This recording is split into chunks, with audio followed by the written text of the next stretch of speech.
এই গানের যখন আমি ভয়েস দিচ্ছিলাম লাস্ট ঈদের 2-3 দিন আগে আমি কিন্তু স্টুডিওতেই অসুস্থ হয়ে গেছি।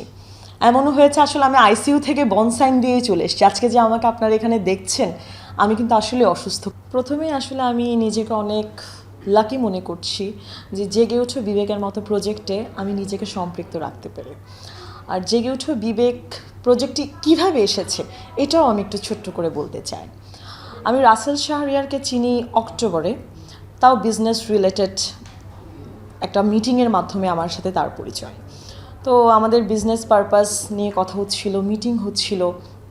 এই থেকে আমাদের বাংলাদেশে আমরা নতুন একটা কোম্পানি লঞ্চ করারও প্ল্যান করেছি কুইন্স ইভেন্টস নামে। সো তার সাথে এভাবে করে কিন্তু আমাদের বিজনেস জার্নিটা শুরু।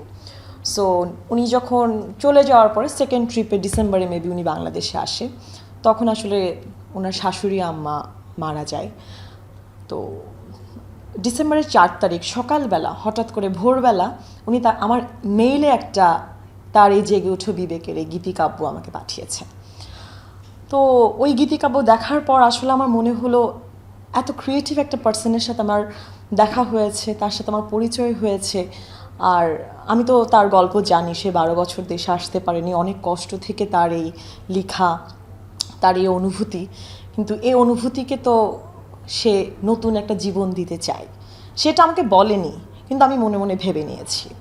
তখন থেকে আসলে তাকে আমি তখনও কিছু বলিনি। এটা দেখার পরে যখন আমাদের নেক্সট দেখা হয় তখন আমি তাকে বলি যে আপনার এই জেগে ওঠো বিবেক দেখে আমার মনে হলো এত প্রতিভাবান একটা মানুষ আপনি, আপনার এই প্রজেক্টকে আমি নতুন একটা রূপ দিতে চাই। তো এটার জন্য যা যা করার আমি সব কিছুই নিজ দায়িত্বে করতে চাই। তখন থেকে আসলে এটার জার্নি শুরু।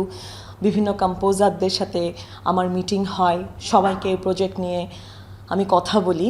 কিন্তু দেখা যায় না, সব কিছু তো আসলে সবার মধ্যে তো বিবেক থাকে না। অনেকের সাথে যাদের সাথে কথা বলেছি আসলে তাদের বিবেকটা ছিল না। ফাইনালি আমার মনে হলো হৃদয় হাসিন আর যেহেতু আমার খুব ক্লোজেস্ট ভাই, আমার বন্ধু, তার সাথে আমার 2018 সাল থেকে কাজ হচ্ছিল। তো আমি ভাবলাম যে ঠিক আছে, আমি হৃদয়ের সাথে একটু ডিসকাস করি ব্যাপারটা। তখন হৃদয়ের সাথে ডিসকাস করার পরে একদিন হৃদয়ের বাসায় যাই। এই গানের আমি কিন্তু বেসিক্যালি কিন্তু আমি সুর করি না, আমি তো সিঙ্গার।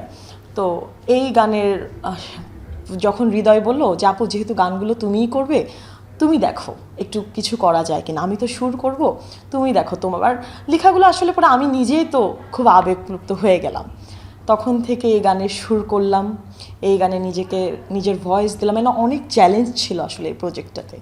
এই গানের যখন আমি ভয়েস দিচ্ছিলাম লাস্ট ঈদের 2-3 দিন আগে আমি কিন্তু স্টুডিওতেই অসুস্থ হয়ে গেছি।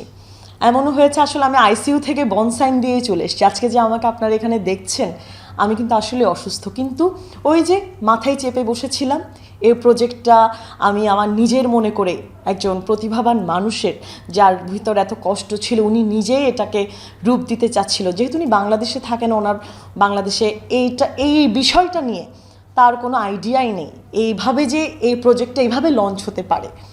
তো এই কারণে আসলে আমার এই প্রচেষ্টা, আমার মনে হয় আজকে তার জেগে ওঠো বিবেকের এই গীতিকাব্য আমি আলোর মুখ দেখানোর সুযোগ করে দিতে পেরেছি।